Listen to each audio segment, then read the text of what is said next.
belasan unit mobil pemadam dikerahkan ke lokasi.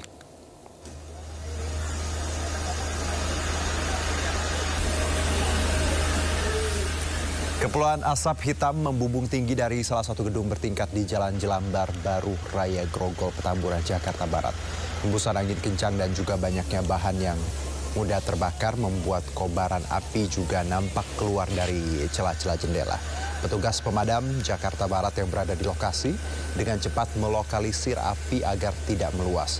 Dari data sementara, sedikitnya satu bangunan berlantai 3 dan juga rumah indekos terbakar dalam peristiwa ini. Diduga api muncul dari korsleting listrik pada lantai 3 yang merupakan tempat konveksi. Api berhasil padam setelah 2 jam kemudian.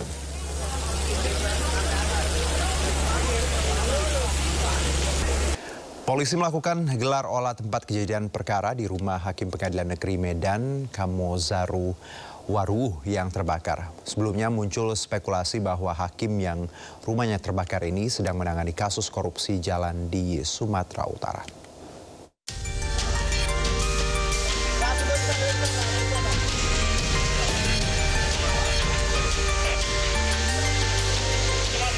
Olah TKP dilakukan polisi setelah muncul spekulasi di media sosial bahwa hakim yang rumahnya terbakar ini sedang menangani kasus korupsi jalan di Sumatera Utara. Tim gabungan mengecek ke dalam kamar rumah yang menjadi objek kebakaran. Beberapa barang bukti telah diamankan petugas ke Polsek Sunggal. Sementara itu beberapa saksi juga telah dimintai keterangan. Polisi mengatakan pihaknya akan melakukan crime investigation atau investigasi kriminal dan menunggu hasil pemeriksaan dari tim Lab 4 Polda Sumut. Hari ini kami masih bekerja untuk olah TKP lanjutan. Kemarin sudah dilakukan olah TKP awal, namun demikian sekarang posisinya kita lanjutkan untuk olah TKP lanjutan bersama dengan Inavis dan bersama dengan tim laboratorium forensik. Kita akan melihat sumber apinya dan kita padukan dengan hasil olah TKP dan kita padukan dari hasil keterangan para saksi dan pemilik rumah. Sebelumnya rumah Hakim Kamozaru Waruh diketahui terbakar pada Selasa pagi lalu. Meski api dapat dipadamkan dalam waktu singkat, kebakaran menghanguskan kamar utama milik hakim. Sementara itu, Mahkamah Agung telah memerintahkan seluruh pengadilan untuk meningkatkan protokol keamanan bagi para hakim menyusul terjadinya insiden kebakaran ini. Dari Medan, Sumatera Utara, Ahmad Ridwan Nasution, iNews melaporkan. Rumah Sakit Polri menegaskan bahwa penyebab kematian Reno Syaputradewo dan Muhammad Farhan Hamid adalah karena terbakar. Adapun penyidik menyatakan tidak ditemukannya penyebab lain atau tanda kekerasan karena pada sisa tulang atau organ korban yang masih teridentifikasi.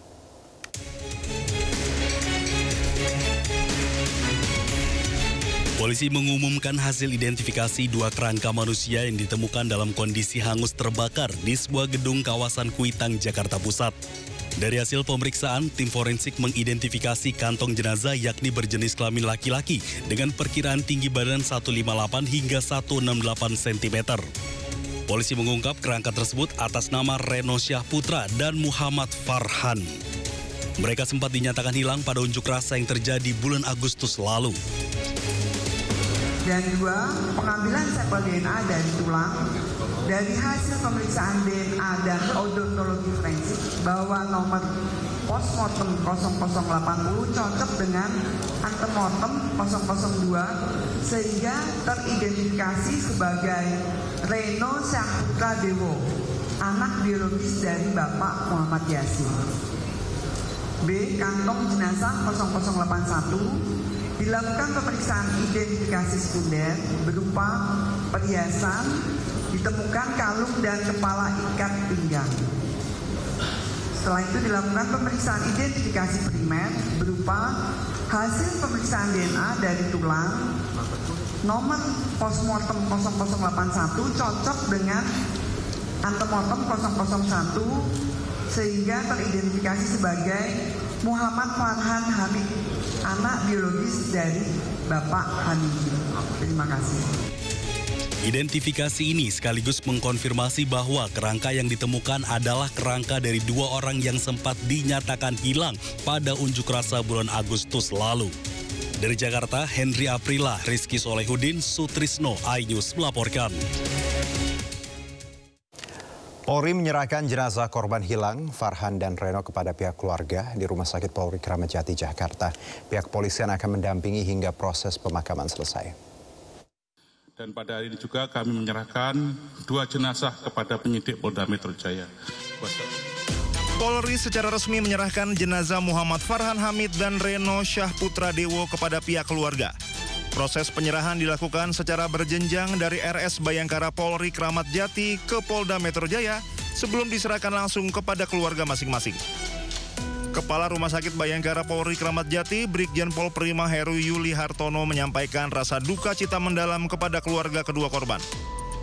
Hasil identifikasi memastikan kantong jenazah nomor 0080 teridentifikasi sebagai Reno Syahputra Dewo. Sementara kantong nomor 0081 sebagai Muhammad Farhan Hamid. Pihak kepolisian akan mendampingi hingga proses pemakaman selesai. Ya, untuk penyelidikannya kepolisian maksimal sih menurut saya maksimal sekali. Jadi saya benar-benar berterima kasih atas kinerjanya kepolisian.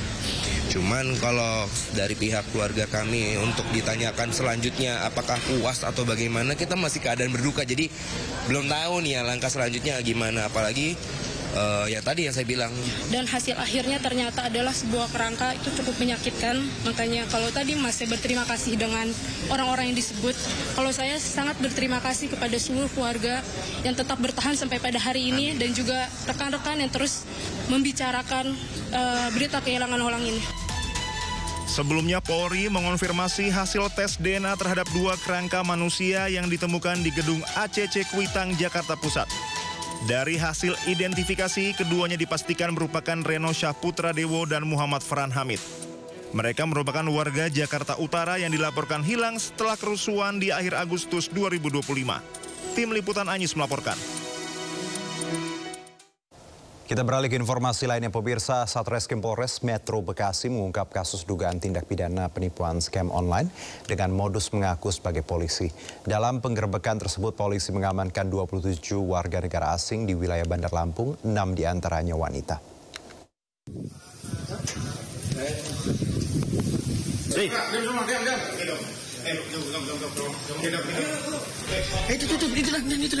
Satreskrim Polres Metro Bekasi melakukan penggerebekan sebuah rumah mewah dijadikan tempat penipuan online atau scamming di Kecamatan Tanjung Karang Timur, Bandar Lampung.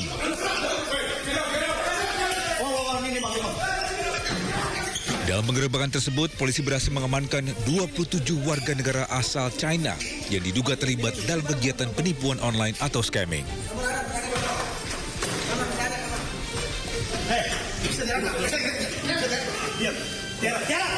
Modus operandi para pelaku itu berpura-pura menjadi anggota kepolisian China untuk melakukan penipuan terhadap warga negara China yang berada di Indonesia.